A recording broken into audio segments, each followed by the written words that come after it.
Israel ने Lebanon में अपने हमलों को और तेज कर दिया है, तो दूसरी तरफ गजा में मानवीय संकट लगातार गहराता जा रहा है। वहीं ईरान और अमेरिका के बीच बढ़ता तनाव इस पूरे क्षेत्र को किसी बड़े टकराव की तरफ धकेलता दिखाई दे रहा है।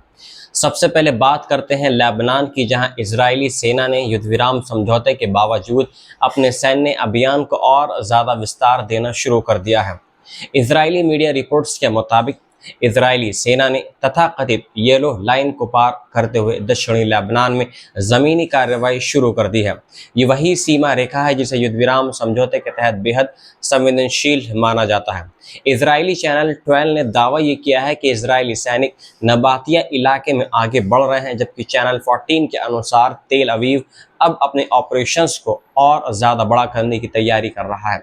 इसी बीच दक्षिणी लेबनान के कई इलाकों में ज़बरदस्त हवाई हमले भी किए गए हैं। बिन्त जुबैल, खिरबैत सलेम और आसपास के क्षेत्रों में लगातार धमाकों की आवाज़ें सुनी गई हैं।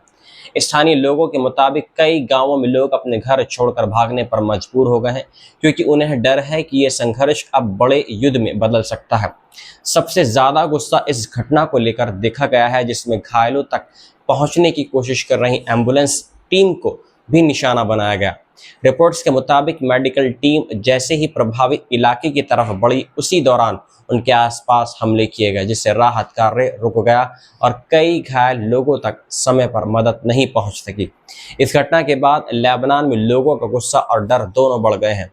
इसके अलावा इसराइल ने बेका क्षेत्र में स्थित लेबनान के सबसे बड़े कराउन बांध के आसपास भी हमला किया है। इस हमले के बाद स्थानीय लोगों में दहशत फैल गई है, क्योंकि उन्हें डर है कि अगर बांध को गंभीर नुकसान पहुंचा तो हजारों लोगों की जान खतरे में पड़ सकती है।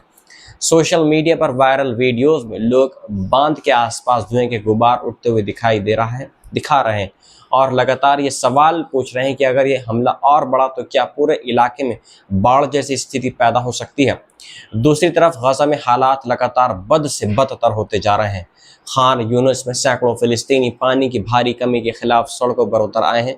लोगों ने खाली बर्तन और कंटेनर उठाकर प्रदर्शन की और कहा कि अब उनके पास पीने तक का पानी नहीं बचा है। गजा में रहने वाले लोगों का कहना है कि इजरायली पाबंदियों की वजह से राहत सामग्री की आपूर्ति लगभग ठप हो चुकी है। खाने पीने की चीज़ें बेहद कम बची हैं, दवाइयों की भारी कमी है और बिजली का संकट भी लगातार बढ़ रहा है। कई इलाकों में लोग समुद्र का पानी साफ करके पीने पर मजबूर हो गए हैं।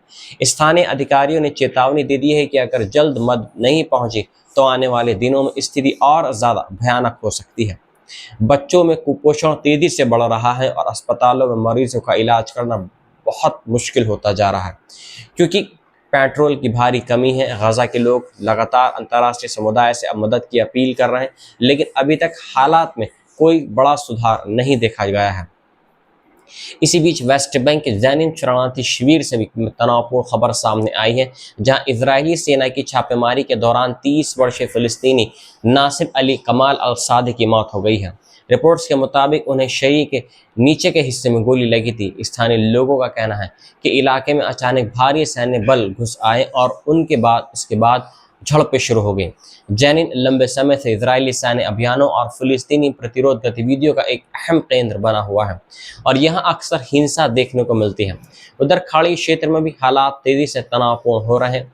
ब्रिटेन की समुद्री निगरानी संस्था UKMTO ने बताया है कि ओमान के तट से लगभग 60 समुद्री मील दूर एक तेल टैंकर के पास जोरदार विस्फोट हुआ है। विस्फोट इतना बड़ा था कि तेल टैंकर के हिस्सों को नुकसान पहुंचा और समुद्र में तेल रिसाव शुरू हो गया।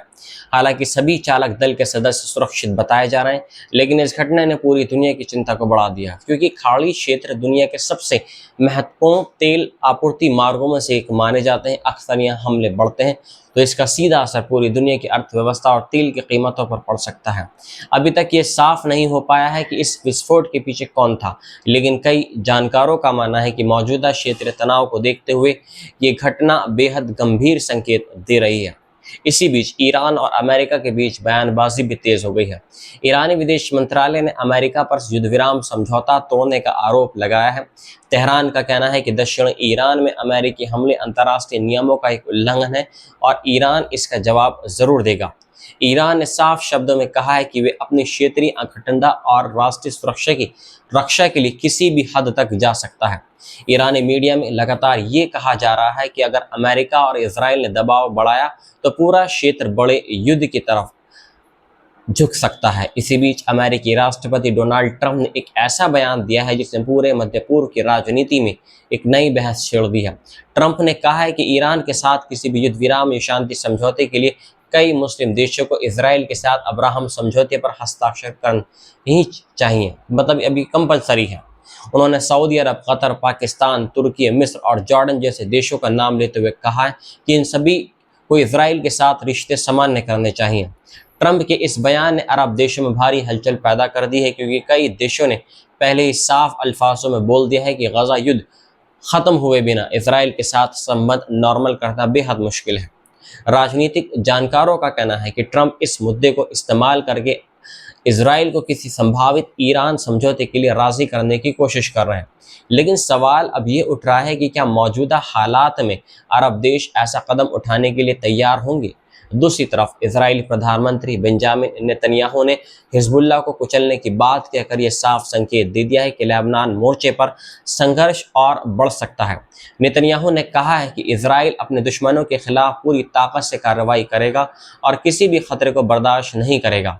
इस बयान के बाद पूरे क्षेत्र में ये डर और बढ़ गया है कि आने वाले दिनों में इजराइल और हिजबुल्लाह के बीच सीधा बड़ा युद्ध शुरू हो सकता है। अगर ऐसा हुआ तो इसका असर सिर्फ लेबनान तक सीमित नहीं रहेगा, बल्कि ईरान, सीरिया, इराक और पूरे खाड़ी क्षेत्र तक फैल सकता है।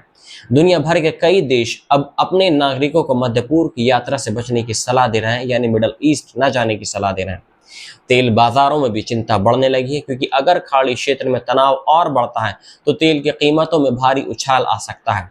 इस समय सबसे बड़ा सवाल अब यही है कि क्या दुनिया एक और बड़े युद्ध की तरफ बढ़ रही है, या फिर आखिरी समय में कोई कूटनीतिक समझौता हालात को संभाल लेगा। लेकिन फिलहाल जो तस्वीरें दिखाई दे रही है वह बेहद चिंताजनक है, क्योंकि गजा में मानवीय संकट, लेबनान में बढ़ते हमले, ईरान अमेरिका तनाव और खाड़ी क्षेत्र में विस्फोट जैसी घटनाएं मिलकर पूरे मध्य पूर्व को बारूद के ढेर में बदलती दिखाई दे रही हैं।